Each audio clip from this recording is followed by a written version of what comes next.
Greetings, brave warriors and shield maidens. If you seek the strength and wisdom of the ancient Vikings, you've come to the right place. Don't waste time. Subscribe to the channel now and join our horde to strengthen this community of true Vikings. As you can see, our channel is new, so your subscription is crucial to our growth. If you're a true fan of the Vikings, show your support. Let the power of the Viking axe guide your hand to click the like button, and in the comments, tell us which city you're watching from so we know where in the world our stories are reaching, all because the crisp autumn air bit at Hakon's face as he strode through the village of Vestfold, his heart pounding with a mixture of anticipation and dread. The wooden longhouses cast long shadows in the fading light, and the smell of smoke and salted fish hung heavy in the air. Hakon's hand rested on the hilt of his sword, a gesture more of comfort than precaution.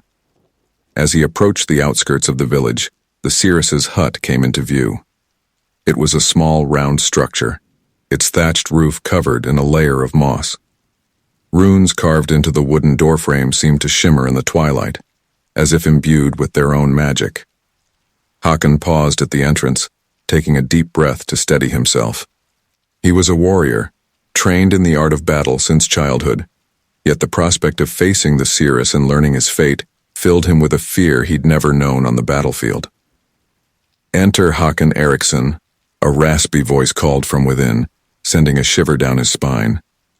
Pushing aside the heavy fur curtain, Hakon ducked into the dimly lit interior. The air was thick with the scent of herbs and burning sage. In the center of the room, hunched over a smoldering fire pit, sat the seeress. Her face was hidden beneath a hood, but her gnarled hands moved with surprising grace as they cast bones into the flames. "Sit," she commanded, gesturing to a low stool across from her. Hakon obeyed, his blue eyes never leaving the mysterious figure before him. "I seek knowledge of my fate," he said, his voice steadier than he felt. The seeress laughed, a sound like dry leaves rustling in the wind. "All men seek such knowledge, young Hakon. Few are prepared for the weight of it." She raised her head, and Hakon caught a glimpse of milky white eyes beneath the hood. A chill ran through him as he realized she was blind, yet he felt as if she could see right through to his very soul. "Give me your hand," she said, extending her own. Hakon hesitated for a moment before placing his calloused palm in hers. Her fingers traced the lines of his hand, and he could feel the power emanating from her touch. "I see greatness in you, Hakon Eriksson," she began, her voice taking on a rhythmic quality. "The ravens of Odin circle above your path. You will rise to become a powerful jarl, your name spoken with reverence from the fjords of Norway to the shores of distant lands." Hakon's heart swelled with pride at her words, but the seeress's grip suddenly tightened, her nails digging into his flesh. "But beware," she hissed, her unseeing eyes seeming to bore into him. "For with great power comes great peril. The threads of fate are tangled around you. Betrayal lurks in the shadows, waiting to strike when you least expect it." "Betrayal?" Hakon's voice cracked. "From whom?" The seeress released his hand, turning her attention back to the fire. "The betrayer wears the face of a friend, shares the blood of your blood. Trust not in bonds of kinship or oath, for they can be as fragile as sea ice in spring." Hakon's mind raced, trying to make sense of her words. "How can I prevent this betrayal?" he asked, leaning forward eagerly. But the seeress only shook her head. "The future is not set in stone, young warrior. Your choices will shape your path, but the end is shrouded in mist. Heed my warning, and may the gods grant you the wisdom to navigate the treacherous waters ahead." With that, she waved her hand in dismissal. Hakon knew the audience was over, but he left the hut with more questions than answers, his mind a whirlwind of possibilities and fears. Outside, the cool night air helped clear his thoughts. He made his way to the great hall where he knew his blood brother Sten would be waiting. The sounds of laughter and music grew louder as he approached, a stark contrast to the eerie silence of the seeress's hut. Pushing open the heavy wooden doors, Hakon was greeted by the warmth of the hearth and the familiar scents of mead and roasted meat. His eyes scanned the crowded hall until they fell upon Sten, who was engaged in an animated conversation with a group of warriors. Sten, noticing Hakon's arrival, excused himself and made his way over. His broad smile faded as he took in Hakon's troubled expression. "By Thor's hammer, you look as if you've seen a draugr," Sten said, clapping a hand on Hakon's shoulder. "Come, let's find a quiet corner. I want to hear everything the old witch told you." They settled at a table in a secluded alcove, tankards of mead in hand. Hakon recounted his meeting with the seeress, his voice low to avoid being overheard. Sten listened intently, his brow furrowing as Hakon described the prophecy of betrayal. When Hakon finished, Sten let out a long breath. "That's quite a burden to bear, my friend. But remember, seers often speak in riddles. Perhaps this betrayal is not what it seems." Hakon nodded, grateful for Sten's level-headedness. "You're right, of course, but I can't shake this feeling of dread. The seeress spoke of blood betraying blood. Who could that be but my own brother Bjorn?" Sten's eyes widened in surprise. "Surely you don't suspect Bjorn? He's always been loyal to you." I know, Hakon said, running a hand through his long blonde hair. "But who else could it be? The prophecy speaks of rising to become a jarl. Bjorn is the only one who stands between me and that position." Sten leaned in closer, his voice barely above a whisper. "Listen to me, Hakon. Prophecies have a way of fulfilling themselves if you let them consume you. Don't let suspicion poison your mind against your own brother. We have a raid to prepare for. Focus on that, on proving yourself a leader of men. The future will unfold as it will." Hakon nodded, feeling some of the tension leave his body. "You're right, as always, Sten. What would I do without you to keep my feet on the ground?" Sten grinned, raising his tankard. "Probably float away like a leaf in the wind. Now let's drink to our upcoming glory on the shores of Scotland." As they toasted and drank deep, Hakon felt his spirits lift. Yet, in the back of his mind, the seeress's words still echoed, a constant reminder of the uncertain path ahead. The next few days were a flurry of activity as the village prepared for the raid. Hakon threw himself into the preparations, overseeing the readying of the longship and the gathering of supplies. The physical labor and the excitement of the impending voyage helped keep his mind off the prophecy. On the eve of their departure, Hakon stood at the water's edge, watching the sun sink into the fjord. The longship, dragon-headed prow pointing towards the open sea, bobbed gently in the harbor. Tomorrow, they would set sail for Scotland, seeking wealth and glory. A hand on his shoulder startled him from his reverie. Turning, he found himself face to face with Bjorn. His brother's resemblance to him was striking. The same blue eyes and strong jaw. Yet where Hakon was all barely contained energy, Bjorn had always been the calmer, more deliberate of the two. "I wanted to wish you good fortune, brother," Bjorn said, his voice warm. "May your axe be sharp and your shield strong." Hakon searched his brother's face for any sign of deceit, but found only genuine affection. Shame washed over him for having doubted Bjorn even for a moment. "Thank you, Bjorn," Hakon replied, pulling his brother into a fierce embrace. "Watch over our people while I'm gone. I'll return with riches and tales to make the skalds sing for generations." As they parted, Hakon felt a renewed sense of purpose. Whatever the future held, whatever challenges lay ahead, he would face them head-on, as a true Viking should. With one last look at the setting sun, he turned and strode back to the village, ready to write his own saga. The longship cleaved through the choppy waters of the North Sea, its dragon-headed prow cutting a path through the mist that clung to the waves.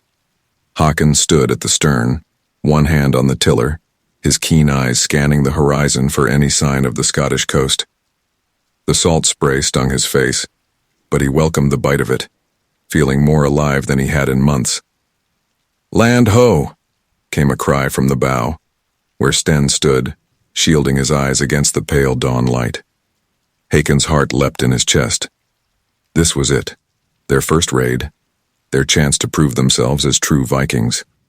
He turned to address the crew, his voice carrying over the sound of creaking wood and lapping waves. "Men of Vestfold, he called out, his blue eyes blazing with fierce determination. The gods have favored us with fair winds and a rich target. Today, we write our names in the sagas. A cheer went up from the warriors, the clash of sword on shield ringing out across the water. Hakon felt a surge of pride. These were his men, ready to follow him into battle and glory. As they neared the shoreline, Hakon directed the helmsman to steer them into a small hidden cove. The mist provided perfect cover for their approach, and soon the keel of their ship scraped against the pebbly beach. Quietly now, Hakon whispered as they disembarked, his hand on the hilt of his sword. We'll take them by surprise. The Vikings moved silently through the early morning fog, their footsteps muffled by the damp grass. As they crested a small hill, the village came into view. A cluster of simple stone buildings with thatched roofs, smoke rising lazily from a few chimneys. Hakon raised his hand, signaling the men to halt. He turned to Sten, his voice low. What do you think, brother? An easy target? Sten's eyes narrowed as he surveyed the village. Aye, but don't let your guard down. Even a cornered rat will bite. Hakon nodded, then raised his sword high. For Odin, he roared, and charged down the hill, his men following with a thunderous battle cry. The village erupted into chaos. Screams filled the air as doors burst open, villagers stumbling out in confusion and terror. Hakon's blood sang with the thrill of battle as he cut down the first man to stand against him, a farmer armed with nothing more than a pitchfork. All around him, his warriors were engaged in combat. Sten fought at his side, his axe rising and falling in a deadly arc. The clash of steel on steel mingled with the cries of the wounded and dying. As Hakon fought his way towards the center of the village, a burly Scotsman wielding a claymore blocked his path. The man's eyes were wild with fear and rage as he swung his massive sword. Hakon parried the blow, the impact jarring his arm. He grinned fiercely at his opponent. You fight well for a farmer, he taunted in broken Gaelic. The Scotsman snarled and pressed his attack, but Hakon was quicker. He feinted left, then spun right, his sword finding the gap in his enemy's defense. The man fell with a gurgling cry, his lifeblood staining the muddy ground. As the last pockets of resistance were quelled, Hakon found himself standing in the village square, his chest heaving from exertion. The battle had been swift and decisive, a resounding victory for their first raid. Gather the spoils, he called out to his men, and bring me any survivors. As the Vikings began to ransack the houses, Sten approached Hakon, wiping blood from his axe. A good day's work, he said with a grim smile. The Skalds will sing of this, mark my words. Hakon nodded, but his brow furrowed as he surveyed the carnage around them. Aye, but at what cost? He murmured, more to himself than to Sten. Before Sten could respond, two of Hakon's men approached, dragging a group of terrified villagers, mostly women and children with a few old men. What should we do with them, Lord? One of the warriors asked, his voice eager for more bloodshed. Hakon felt the weight of leadership settle heavily on his shoulders. The old ways demanded that no enemy be left alive to seek vengeance, but as he looked at the frightened faces before him, he hesitated. Hakon, Sten said quietly, placing a hand on his shoulder. Remember why we came here. These people are our ticket to wealth and status back home. Hakon nodded slowly, coming to a decision. Bind them, he ordered. We'll take them as thralls. They'll fetch a good price in the markets of Dublin. As his men moved to obey, Hakon caught sight of a young woman among the captives. Her green eyes met his, filled not with fear, but with a burning hatred that made him pause. You, he said, pointing at her. What's your name? The woman lifted her chin defiantly. I am Aileen, she spat, and I curse you and your kind, you murderous beast. Hakon felt a grudging admiration for her spirit. You have fire, Aileen. That will serve you well in your new life. As he turned away, Aileen's voice rang out behind him. My people will come for me, Viking, and when they do, I'll dance on your grave. Hakon didn't respond, but her words echoed in his mind as he supervised the loading of their spoils onto the longship. Gold, silver, finely woven cloth. The raid had been more successful than he'd dared hope. As the sun began to set, casting long shadows across the blood-soaked village, Håkon called for his men to make ready to depart. He stood at the water's edge, watching as the captives were herded onto the ship. Sten joined him, his face thoughtful. "You did well today, Håkon. You led us to victory and riches." Håkon nodded but couldn't shake a feeling of unease. "Aye, but at what price? The seeress spoke of my rise to power, but she didn't mention the weight of it." Sten clapped him on the back. "That's why you'll make a great leader, my friend. You understand the cost of our way of life." As they boarded the ship, Håkon took one last look at the smoldering ruins of the village. He had proven himself a capable leader and warrior today, but the prophecy still hung over him like a storm cloud on the horizon. With a word of command, the longship pushed off from the shore, its dragon prow once again facing the open sea. As the coast of Scotland faded into the gathering darkness, Håkon stood at the stern, his mind already turning to the challenges that lay ahead. The raid was over, but he knew that this was only the beginning of his journey, a journey that would test not just his strength and courage, but his very soul. The longship creaked and groaned as it rode the swelling waves, the sea growing angrier with each passing moment. Dark clouds roiled overhead, pregnant with the promise of a storm. Håkon stood at the prow, his knuckles white as he gripped the gunwale, eyes fixed on the turbulent horizon. "Sten," he called over his shoulder, voice barely audible above the howling wind. "We need to find shelter before this storm breaks upon us." His blood brother fought his way forward, stumbling as the ship pitched beneath his feet. "Aye," Sten agreed, his face grim. "But where? We're leagues from any safe harbor I know." Håkon's mind raced, recalling tales of hidden coves and treacherous reefs. "There!" he shouted suddenly, pointing to a dark smudge on the horizon. "An island. It's our only hope." As if angered by their plan of escape, the storm unleashed its fury. Rain lashed down in stinging sheets and lightning split the sky, momentarily turning night to day. The crack of thunder that followed shook the very timbers of the ship. "Row, you dogs!" Håkon roared at his men, his voice carrying the strength of Thor himself. "Row as if hell herself is at your heels." The warriors bent to their oars with renewed vigor, muscles straining as they fought against the raging sea. Håkon took the tiller, his keen eyes searching for a safe approach to the island through the curtain of rain. A massive wave rose before them, towering like a liquid mountain. Håkon's heart froze in his chest as he realized they would never crest it in time. "Brace yourselves," he bellowed, just as the wave crashed down upon them. For a terrifying moment, all was chaos. Håkon felt himself torn from the tiller, the world spinning around him as he was flung into the icy embrace of the sea. The salt water burned his eyes and filled his lungs as he struggled to find the surface.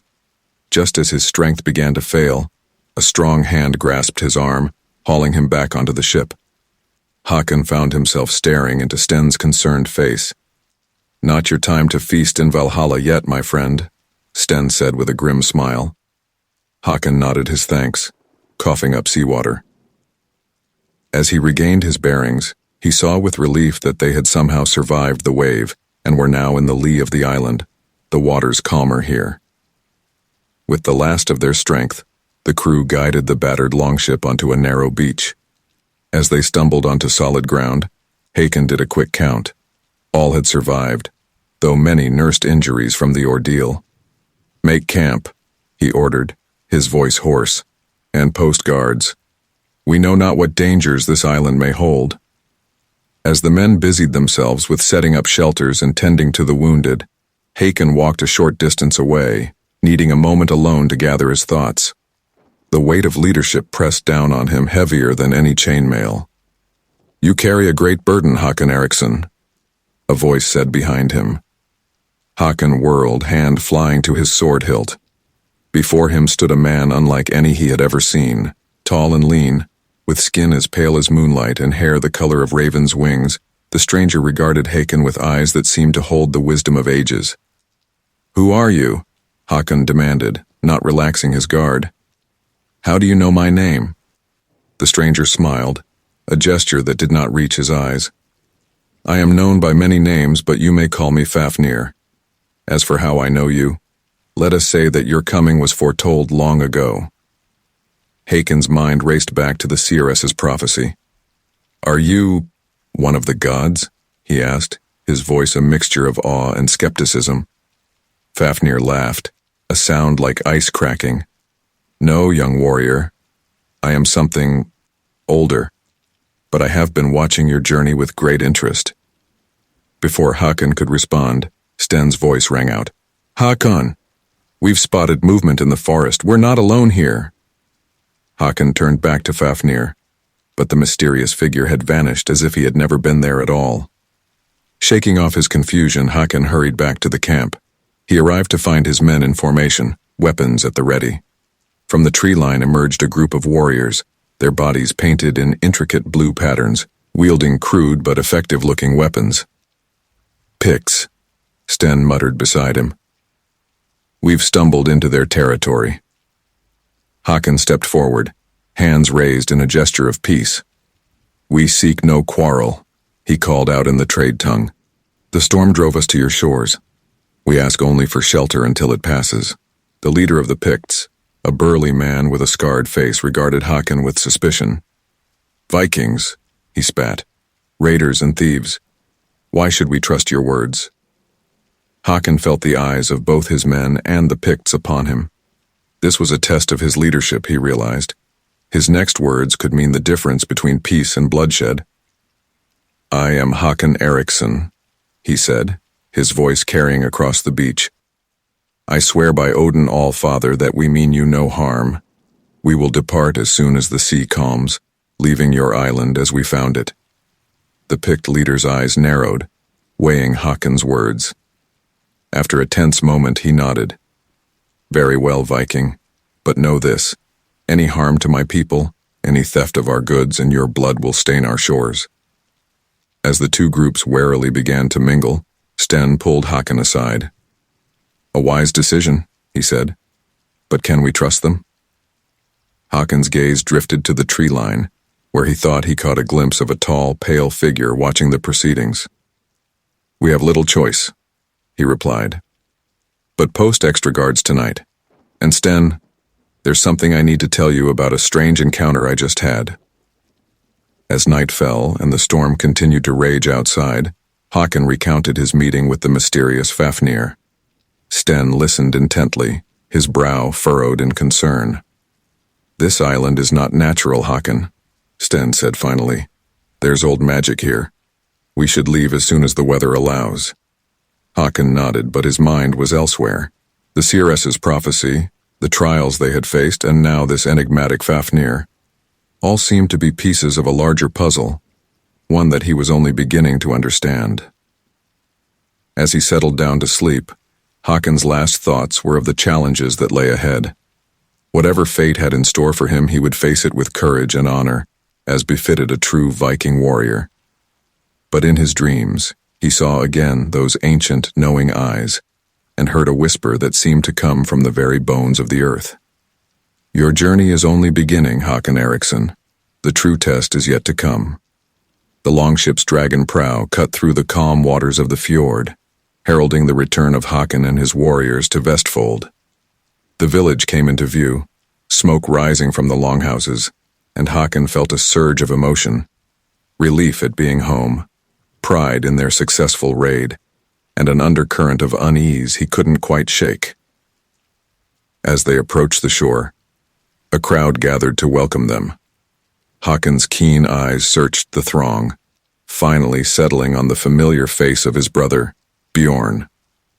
There was something in Bjorn's expression, a tightness around the eyes, a forced quality to his smile, that made Hakon's warrior instincts prickle. The ship ground to a halt on the pebbly beach, and Hakon leapt ashore, his men following with their hard-won treasures. The villagers surged forward, eager to hear tales of their exploits and examine the spoils. Bjorn approached, arms outstretched in welcome. Brother, the gods have favored your journey, I see. Håkon embraced Bjorn, noting the stiffness in his brother's posture. Aye, the raid was successful beyond our hopes. But tell me, how fares Vestfold? What news while we were away? A shadow seemed to pass over Bjorn's face, quick as a cloud across the sun. All is well, brother. Come, there will be time for talk later. Now is the time for celebration. As the day wore on, the great hall echoed with laughter and the clash of drinking horns. Skalds competed to compose the most glorious verses about Håkon's raid, their voices rising above the general din. Yet Håkon found himself unable to fully join in the merriment. His eyes kept drifting to Bjorn, who sat somewhat apart, deep in conversation with a group of older warriors. Sten appeared at Håkon's side, a horn of mead in his hand. You look troubled, my friend. This is a night for revelry, not brooding. Håkon sighed, running a hand through his beard. Something's not right, Sten. Can't you feel it? The air here is different, charged, like before a storm. Sten's eyes narrowed as he surveyed the hall. Aye, now that you mention it, there's an undercurrent here, whispers in the shadows. He leaned in closer, lowering his voice. I've heard murmurings. Some say Bjorn has been busy in your absence, currying favor with the older families. Håkon felt a chill run down his spine, the seeress's words echoing in his mind. Betrayal lurks in the shadows, waiting to strike when you least expect it. Could it be that Bjorn? He shook his head, pushing the thought away. No, I won't believe it. Bjorn is my brother. We share the same blood, the same upbringing. Blood isn't always thicker than ambition, Håkon, Sten warned. Keep your wits about you. The feast continued late into the night, but Håkon found no joy in it. As the crowd began to thin, he slipped away, needing solitude to clear his head. He found himself walking towards the edge of the village, where the seeress's hut stood dark and silent. To his surprise, a figure emerged from the shadows, the seeress herself, her blind eyes seeming to fix on him unerringly. The winds of fate blow strong tonight, Håkon Eriksson, she said, her voice dry as autumn leaves. You stand at a crossroads, though you may not yet see it. Håkon felt a mixture of dread and anticipation. Speak plainly, wise one. What new doom do you foresee? The seeress cackled, a sound devoid of mirth. Doom? Perhaps. Or perhaps glory beyond your wildest dreams. The threads of fate are tangled around you, young wolf. But remember, even as the Norns weave our destinies, we choose how to face them.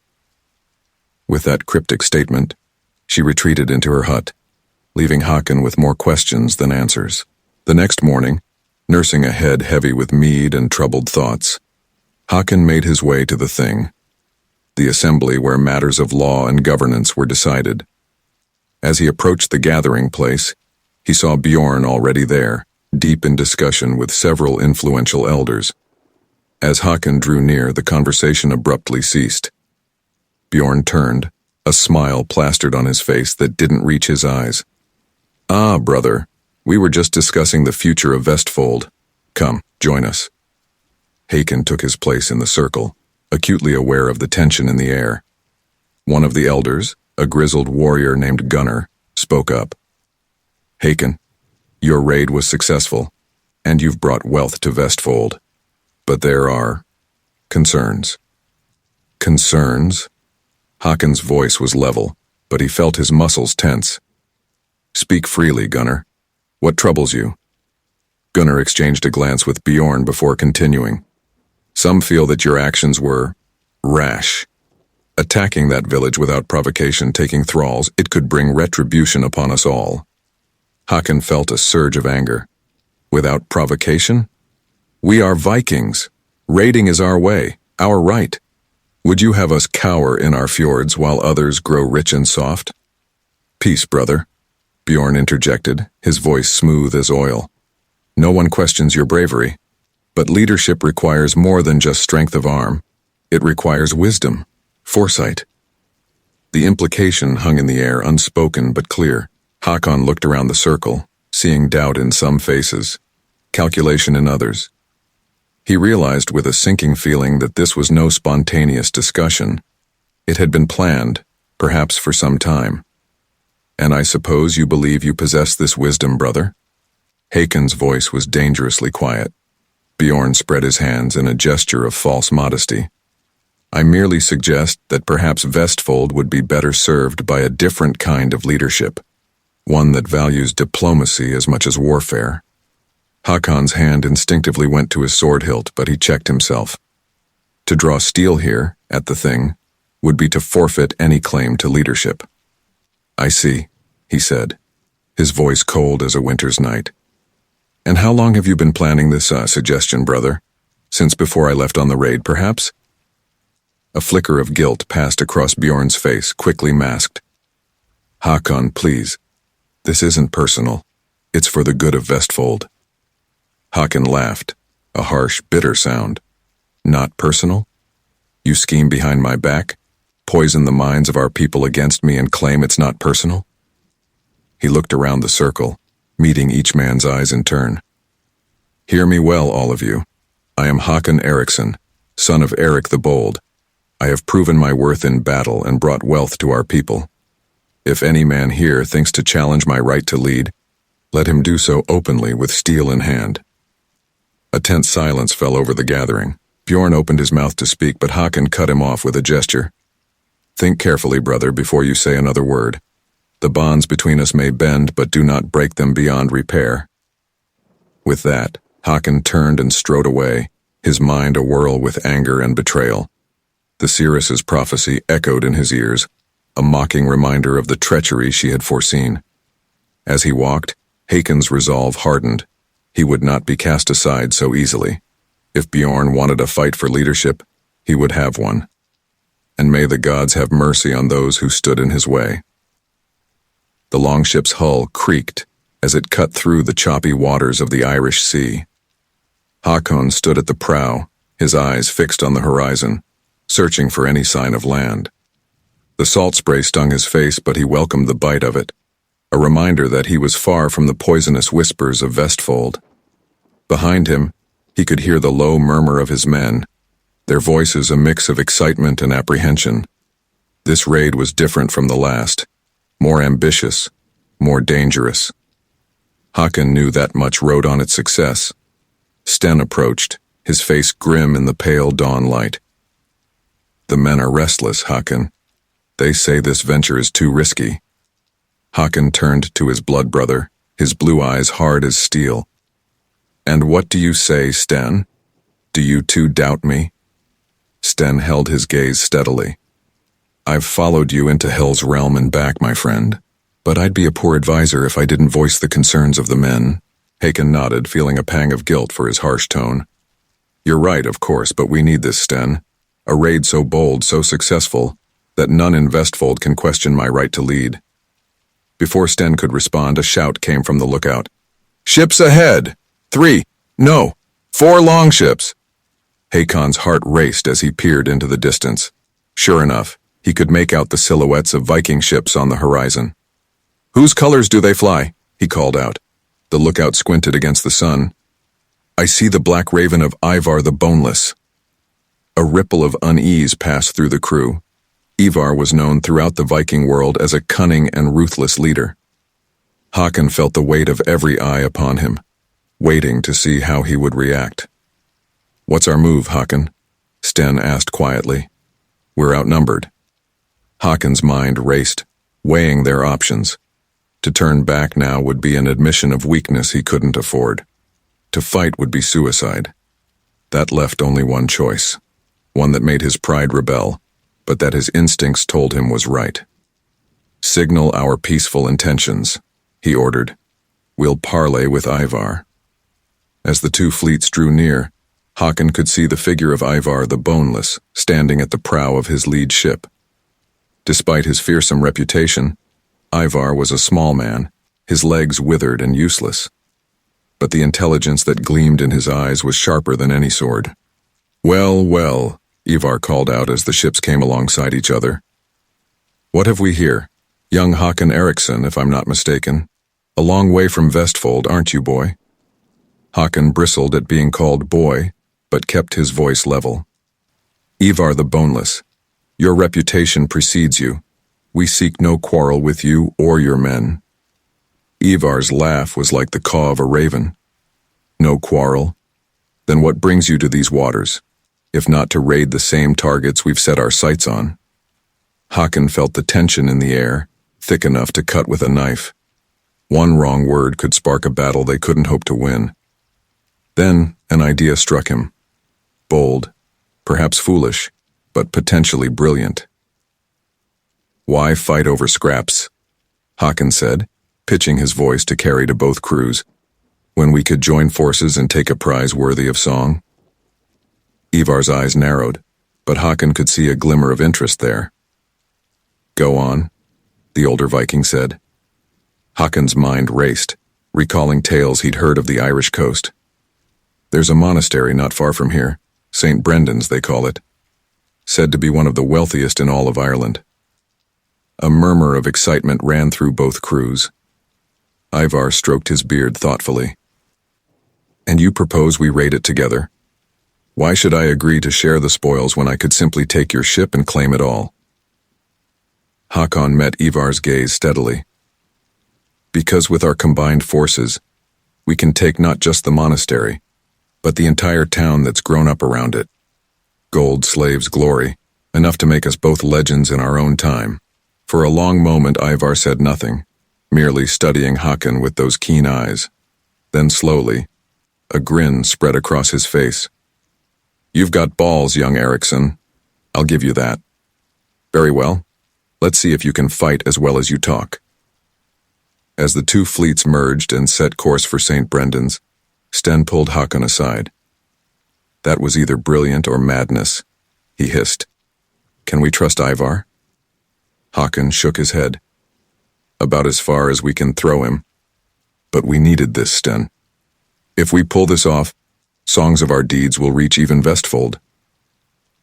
The attack on St. Brendan's was swift and merciless. The monks, for all their prayers, were no match for the fury of the Northmen. Håkon fought like a man possessed, his sword a blur of motion, his shield a bulwark against any who dared oppose him.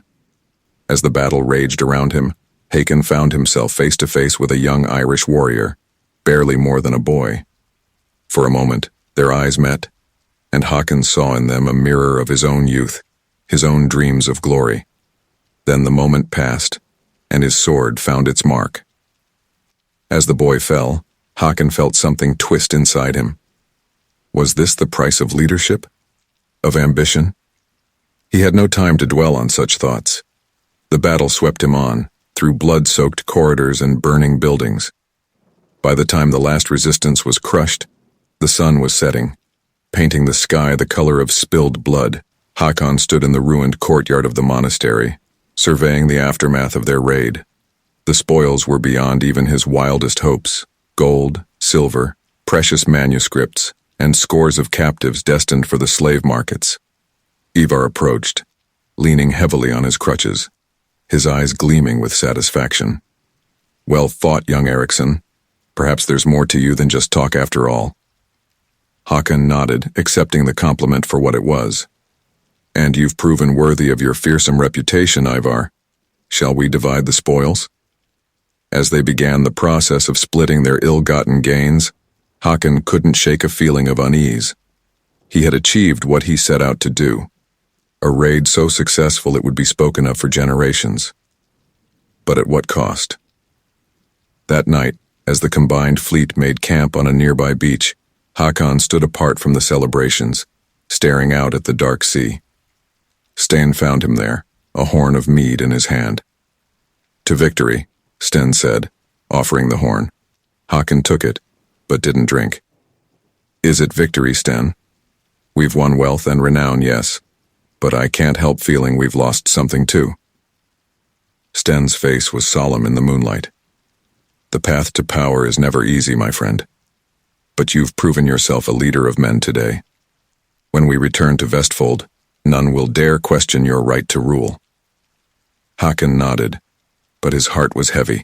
As he raised the horn to his lips, he thought of the seeress's prophecy, of Bjorn's betrayal, of the young Irish warrior's eyes as the life faded from them.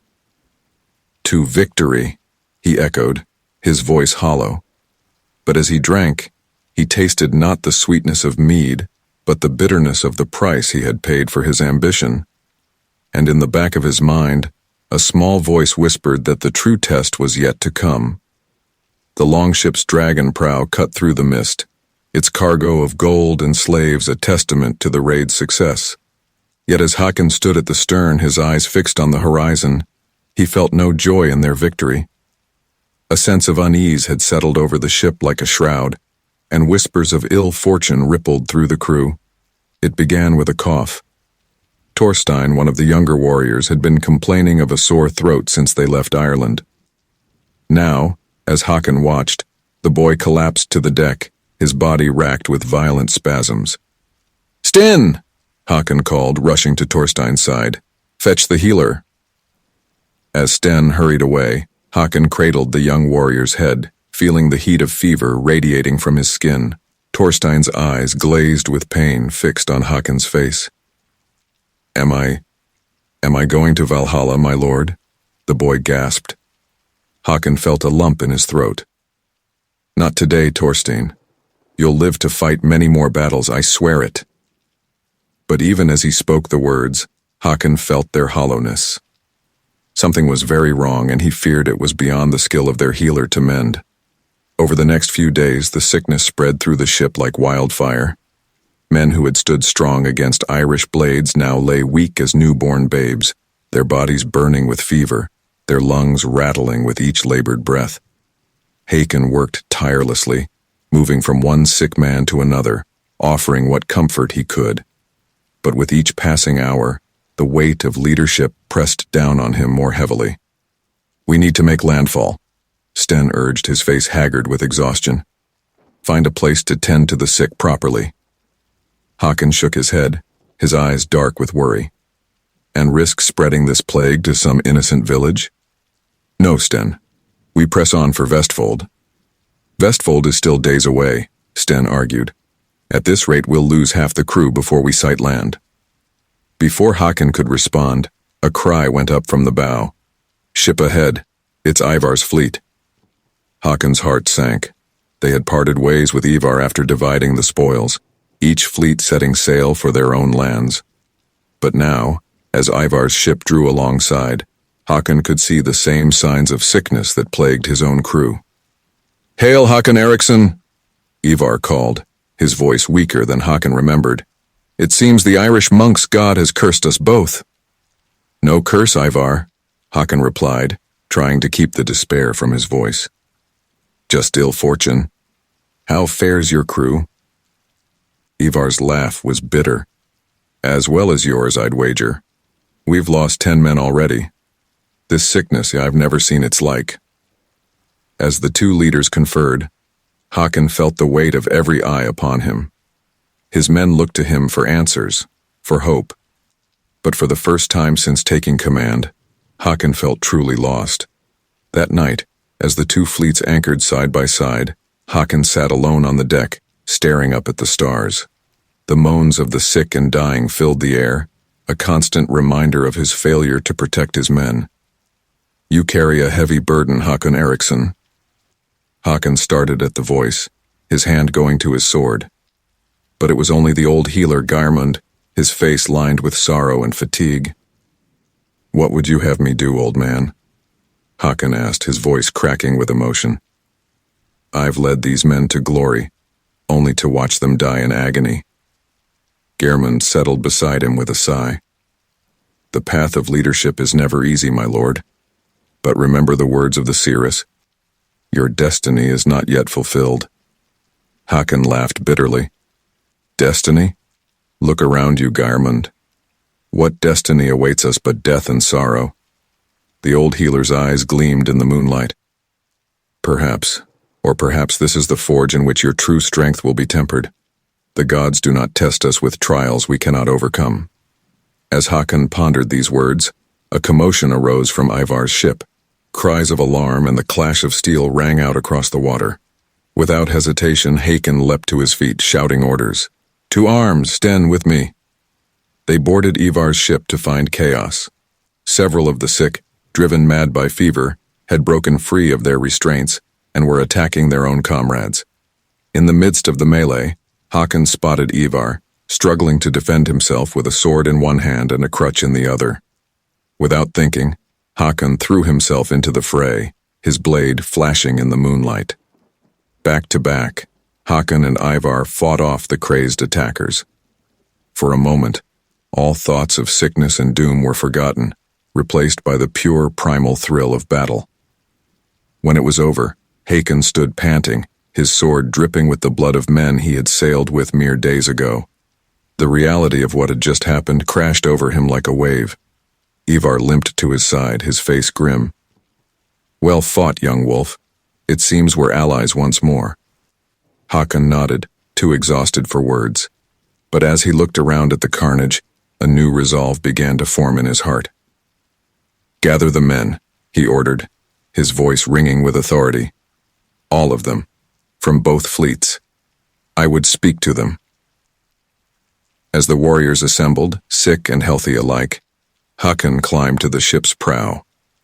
In the pale light of dawn, he cut a striking figure, his hair wild, his eyes blazing with determination. "Brothers," he called out, his voice carrying across the water. "We have faced battle and emerged victorious. Now we face an enemy we cannot see, cannot fight with sword or axe. But we are Northmen. We do not cower in the face of death."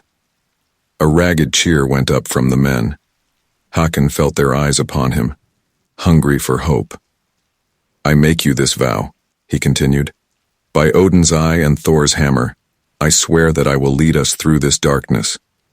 We will return to our homes, to our families, and when we do, the skalds will sing of our courage in the face of this unseen foe." As the cheers grew louder, Håkon felt a change come over him. The doubt and fear that had plagued him fell away, replaced by a steely resolve. He would see his men through this trial, whatever the cost. Beside him, Sten nodded in approval. "Now that," he said quietly, "is the voice of a true leader." Håkon clasped his friend's shoulder, his heart swelling with newfound purpose. The road ahead would be hard, he knew, but with the strength of his men behind him and the fire of determination in his heart, he would face whatever challenges lay ahead. As the sun rose over the horizon, painting the sea in hues of gold and red, Håkon Eriksson stood tall, ready to write the next chapter of his saga. The prophecy of the Cirrus echoed in his mind, no longer a burden, but a promise of greatness yet to come. The longships glided into the fjord, their dragon prows cutting through the mist that clung to the water's surface. Håkon stood at the bow, his eyes fixed on the shoreline of Vestfold. After weeks at sea battling sickness and despair, the sight of home should have filled him with joy. Instead, a sense of foreboding settled in his gut like a cold stone. As they drew nearer, Håkon could make out figures on the beach. But something was wrong. Where were the cheering crowds, the welcoming horns? Instead, he saw armed men, their shields forming a wall along the shore. "Sten," Håkon called, his voice tight with tension. "What do you make of this?" His blood brother squinted at the shore, his face grim. "It seems your brother has been busy in our absence, Håkon. That's no welcoming party." Håkon's hand tightened on the hilt of his sword. The Cirrus's words echoed in his mind. Betrayal lurks in the shadows, waiting to strike when you least expect it. As the ships ground to a halt on the pebbly beach, a figure stepped forward from the line of shields. Bjorn, his face a mask of false concern. "Brother," Bjorn called out, his voice carrying across the water. "We had feared you lost. Strange tales have reached us of a plague ship approaching our shores." Håkon leapt from the ship, landing with a splash in the shallows. He strode forward, acutely aware of the tension in the air, the way hands tightened on weapon hilts. "Strange tales indeed, brother," Håkon replied, his voice cold as the northern wind. "Tell me, do you always greet returning warriors with shields and spears?" Bjorn spread his hands in a gesture of innocence. "Merely a precaution, Håkon. We couldn't risk the sickness spreading to our people. Surely you understand." Hakon's eyes narrowed. And who gave you the authority to make such decisions in my absence? A murmur ran through the crowd on the beach. Bjorn's smile faltered for a moment before returning, sharper than before. The thing did, brother. In your absence, it was decided that Vestfold needed steadier leadership. The words hit Hakon like a physical blow. He had expected challenges to his rule, yes. But this was outright usurpation. You dare? Hakon growled, taking a step forward. I, who have brought glory and riches to our people. I, who have faced down Ivar the Boneless himself. Bjorn's facade of concern dropped away, replaced by a look of cold ambition. You, who abandoned your people for months, chasing glory while we struggled to survive. You, who return with a ship full of plague-ridden corpses. Hakon felt rage building inside him, a berserker fury that threatened to overwhelm his reason. His hand moved to his sword, ready to cut down this traitor who wore his brother's face. But before he could draw his blade, Sten's hand was on his arm. Steady, my friend, Sten whispered. This is not a battle to be won with steel. Taking a deep breath, Hakon forced himself to calm. He looked past Bjorn to the faces of the villagers gathered behind the shield wall. He saw fear there, yes, but also confusion, uncertainty. People of Vestfold, Hakon called out, pitching his voice to carry. I stand before you not as a conqueror, not as a bringer of plague, but as your rightful leader. Yes, we have faced trials. Yes, we have suffered losses. But we return victorious with wealth beyond imagining. He gestured to the ships, where his men were already unloading chests of gold and silver. A ripple of excitement passed through the crowd. More than that, Hakon continued, we return with knowledge. We have faced this sickness and overcome it. We bring not death to our shores, but the means to fight it. Bjorn scoffed. Pretty words, brother. But words won't protect our people from... Enough. The voice that cut through the tension was neither Hakon's nor Bjorn's. From the crowd emerged the village's eldest, the revered Gudrun. Her eyes, though clouded with age, blazed with inner fire. Shame on you both, she croaked, hobbling forward with her gnarled staff. Bickering like children while our people suffer. Bjorn, you claim to protect us, yet you would turn away the very help we need? And you, Hakon, you speak of glory and riches, but what good are they to a dying people? Both brothers stood chastened before the old woman's rebuke. Hakon was the first to recover, bowing his head in respect. You speak wisely, Mother Gudrun, he said softly. Forgive my pride. I return not to claim power, but to serve our people as I have always strived to do. Gudrun's piercing gaze softened slightly. Pretty words indeed, young wolf. But will you back them with action? Hakon straightened, his voice ringing with conviction. I swear by Odin's eye and Thor's hammer I will not rest until every member of our village is safe from this plague. The knowledge we've gained, the remedies we've discovered, all of it I lay at Vestfold's feet. A murmur of approval ran through the crowd. Even some of Bjorn's supporters began to lower their shields. Bjorn, seeing his support wavering, made one last desperate play. And what of the thing's decision, brother? Would you defy the will of our people? Hakon turned to face Bjorn fully, his voice level but filled with steel. I would defy any decision made through deceit and manipulation. But if our people truly wish for new leadership, I will submit myself to their judgment, after we have weathered this storm together. The tension on the beach was palpable as everyone waited to see how Bjorn would respond. For a moment it seemed he might order his men to attack. But then, slowly, he lowered his head in defeat. Very well, Bjorn said, his voice bitter. Let it be as you say, brother. But know this, the eyes of Vestfold are upon you. Fail us, and no amount of glory or gold will save you. As the shield wall parted and Hakon's men began to disembark, bringing their precious cargo of wealth and wisdom, Sten approached his blood brother. Well played, Sten murmured, but this is far from over. Hakon nodded, his eyes never leaving Bjorn's retreating form. Indeed. The battle for Vestfold's soul has only just begun, but we've won this skirmish at least. As he moved to help unload the ships, Hakon felt the weight of responsibility settle on his shoulders once more. The seeress's prophecy still hung over him, a shadow on his future. But for now, he had a people to heal, a village to rebuild, and a brother's treachery to unravel. The saga of Hakon Eriksson was far from over, and as the sun began to set over Vestfold, painting the fjord in hues of gold and crimson, he steeled himself for the challenges that lay ahead, for he knew that the true test of his leadership was yet to come. The moon hung low over Vestfold, its pale light casting long shadows across the silent village. Hakon moved through the darkness like a wraith, his heart heavy with the weight of betrayal.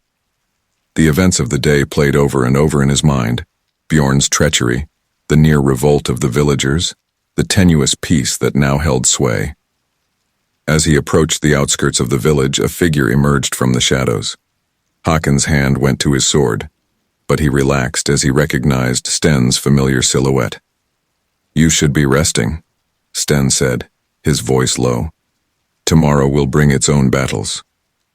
Hakon shook his head, his eyes distant. "How can I rest, Sten?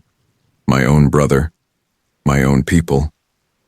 Sten placed a comforting hand on Hakon's shoulder. "Not all have turned against you, but we must be cautious. Bjorn's poison has spread far in our absence." As they spoke, a rustling in the nearby bushes caught their attention. Both warriors tensed, hands on their weapons, but it was Gudrun who emerged, her ancient face lined with worry. "You must leave, Hakon Eriksson," she whispered urgently. "Bjorn moves against you even now. He means to have you seized in your sleep, branded as a plague bringer." Hakon felt as if he'd been struck. "Leave? Abandon my people when they need me most?" Gudrun's eyes flashed in the moonlight. "You can do nothing for them dead or imprisoned. Go now, seek allies. Return when you have the strength to reclaim what is yours." For a moment, Hakon stood frozen, torn between his duty to his people and the wisdom of Gudrun's words. Then, with a heavy heart, he nodded. "Sten, gather our most loyal men. We ride within the hour." As the first light of dawn broke over the horizon, Hakon and a small band of warriors galloped away from Vestfold. The thunder of their horses' hooves matched the pounding of Hakon's heart. He did not look back, could not bear to see his home fading into the distance. They rode hard for days, pushing themselves and their mounts to the limit. Finally, as they crested a hill, Hakon reined in his horse. Before them lay the lands of Jarl Erik the Red, a powerful chieftain known for his fairness and strength. "Here," Hakon said, his voice hoarse from days of hard riding. "Here we make our stand." As they approached Erik's great hall, Hakon could feel the eyes of the Jarl's warriors upon them. Whispers followed in their wake. Tales of plague and betrayal had spread even here. At the entrance to the hall stood Erik himself, a giant of a man with a beard like flame. His keen eyes took in Hakon and his band, measuring them. "Hakon Eriksson," Erik's voice boomed across the courtyard. "We've heard strange tales of your exploits. Why do you come to my lands?" Hakon dismounted, approaching Erik with his head held high. "Jarl Erik, I come seeking justice and aid. My brother has usurped my rightful place in Vestfold, spreading lies and fear among my people." Erik's eyebrow raised. "And the tales of plague? Are they lies as well?" "No," Hakon admitted. "The sickness is real, but we have fought it, learned from it. I return not as a bringer of death, but as a healer." For a long moment Erik said nothing, his gaze boring into Hakon. Then suddenly he laughed, a great booming sound that echoed off the walls of the hall.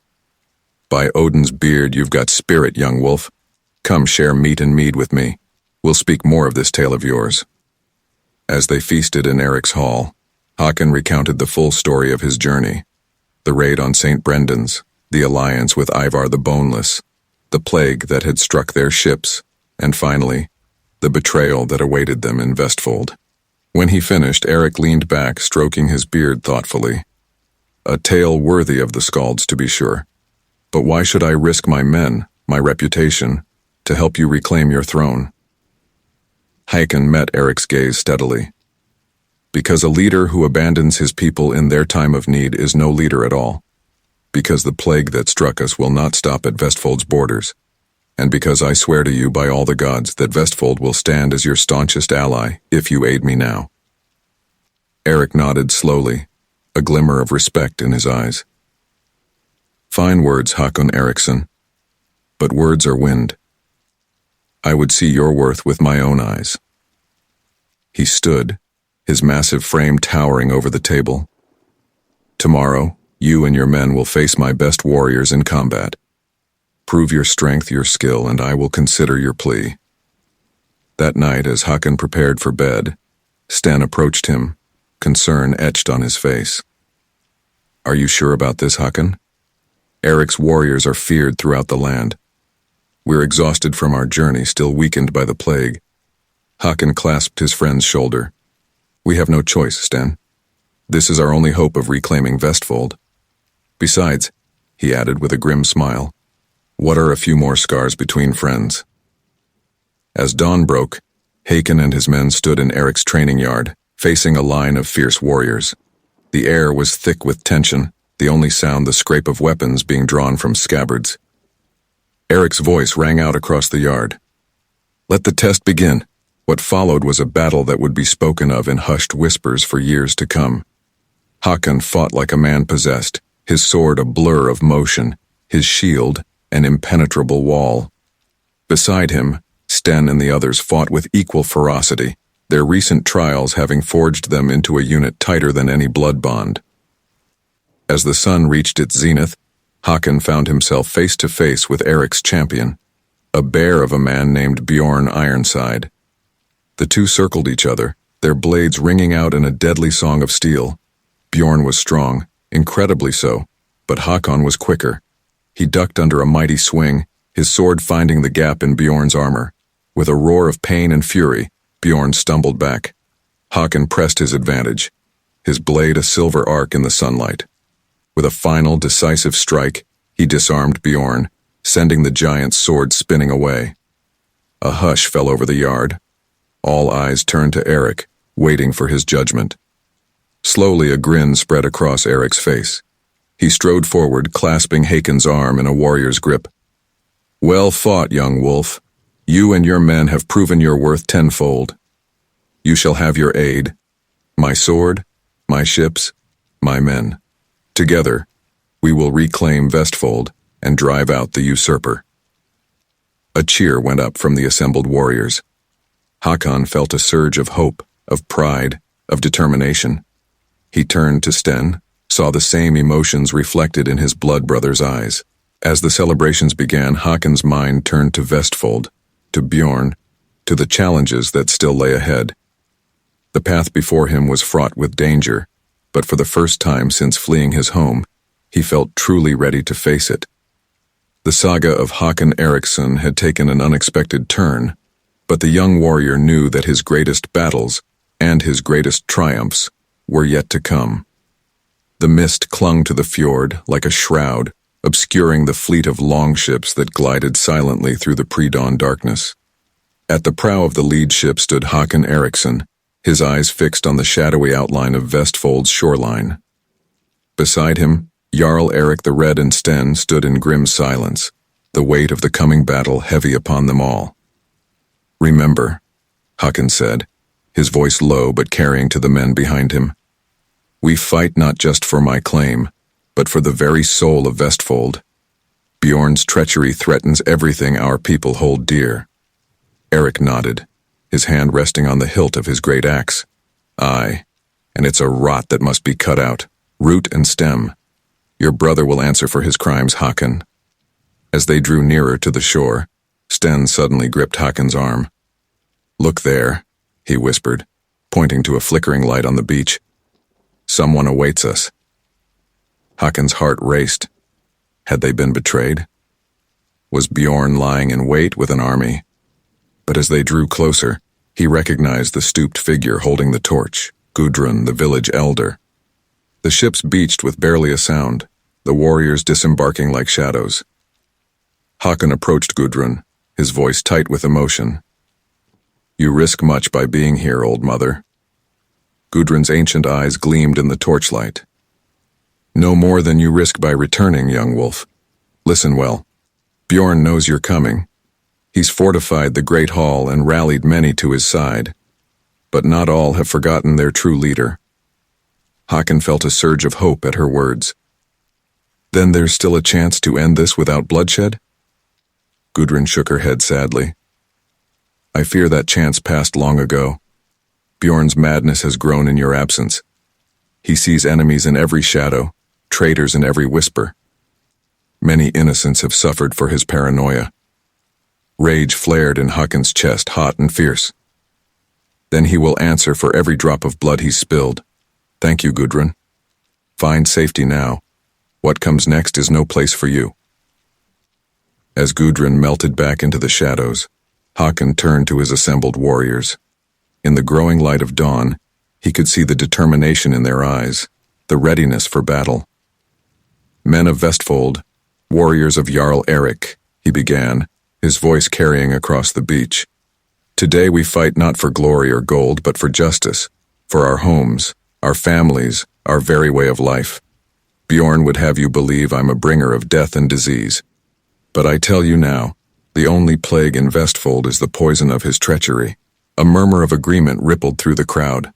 Håkon raised his sword, the blade catching the first rays of the rising sun.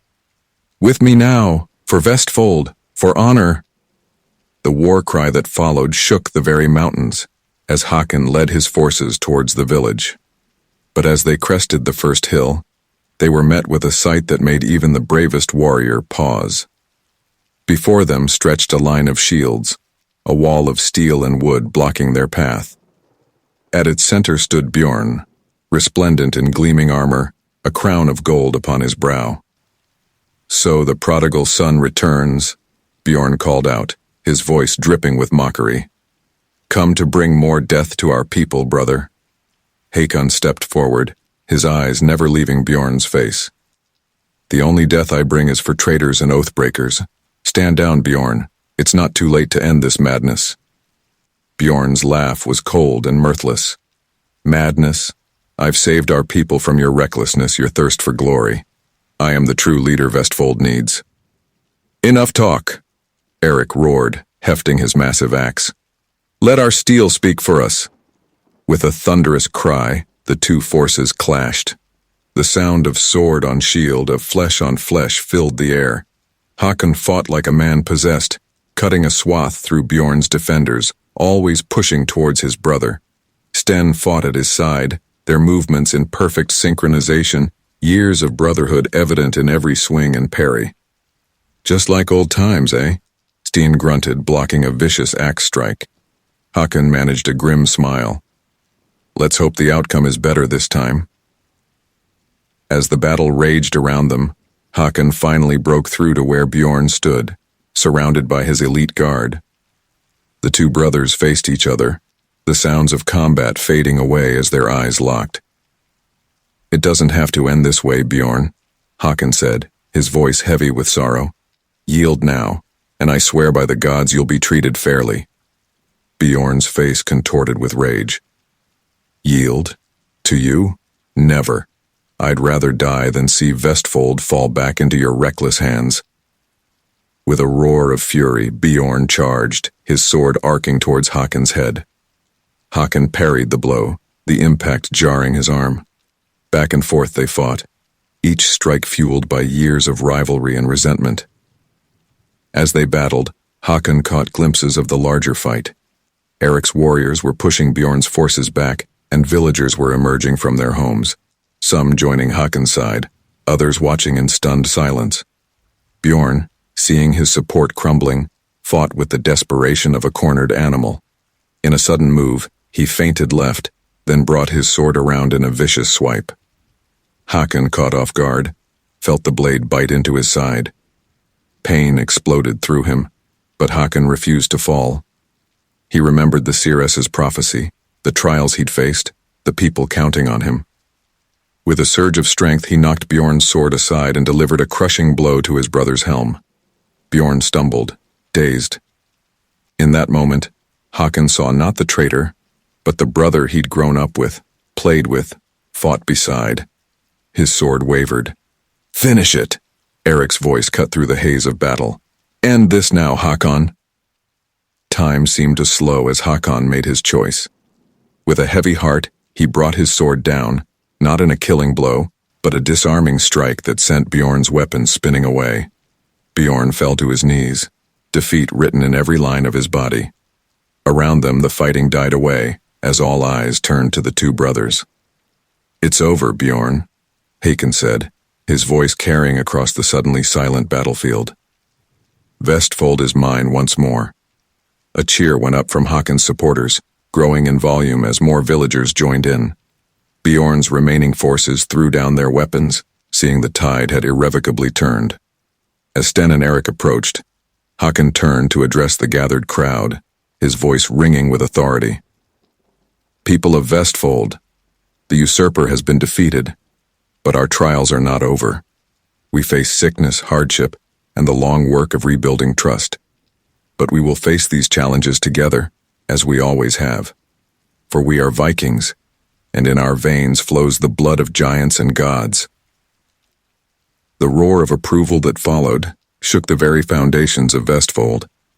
As Håkon stood there, bloodied but unbowed, he felt the mantle of leadership settle firmly upon his shoulders.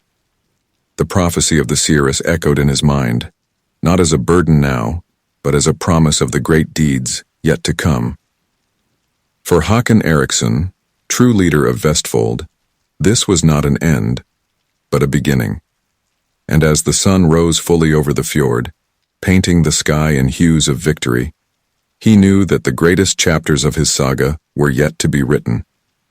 The great hall of Vestfold buzzed with tension as Håkon Eriksson sat upon the high seat, his piercing blue eyes surveying the gathered crowd. The victory feast had been prepared, yet there was little joy in the air. Too much blood had been spilled, too many bonds broken. At Håkon's right hand stood Sten, ever loyal, his hand resting on the hilt of his sword. To his left, Jarl Erik the Red sat, his massive frame a reminder of the alliance that had won the day. And before them all, bound in chains, knelt Bjorn. Håkon's voice, when he spoke, carried to every corner of the hall. "People of Vestfold, we stand at a crossroads. Our village has been torn asunder by treachery and mistrust. Now we must decide how to move forward."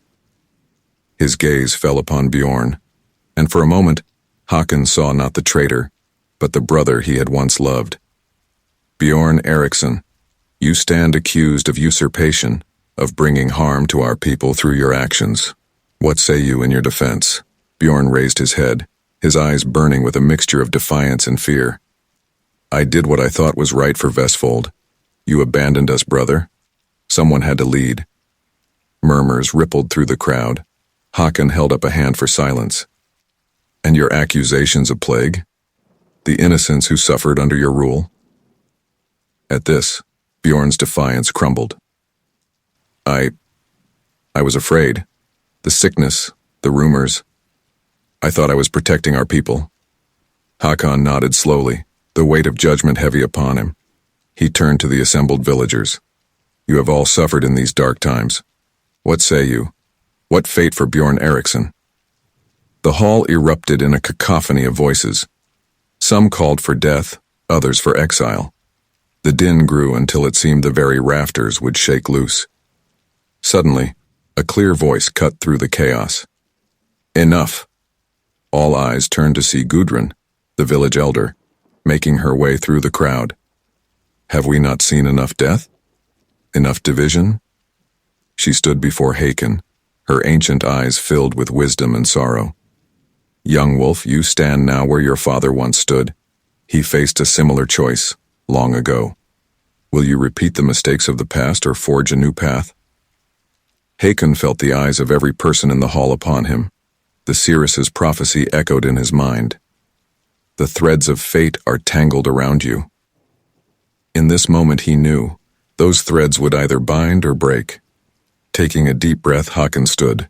Bjorn Eriksson, for your crimes against Vestfold, I strip you of all titles and claims to leadership, but I will not take your life nor send you into exile. A gasp went through the crowd.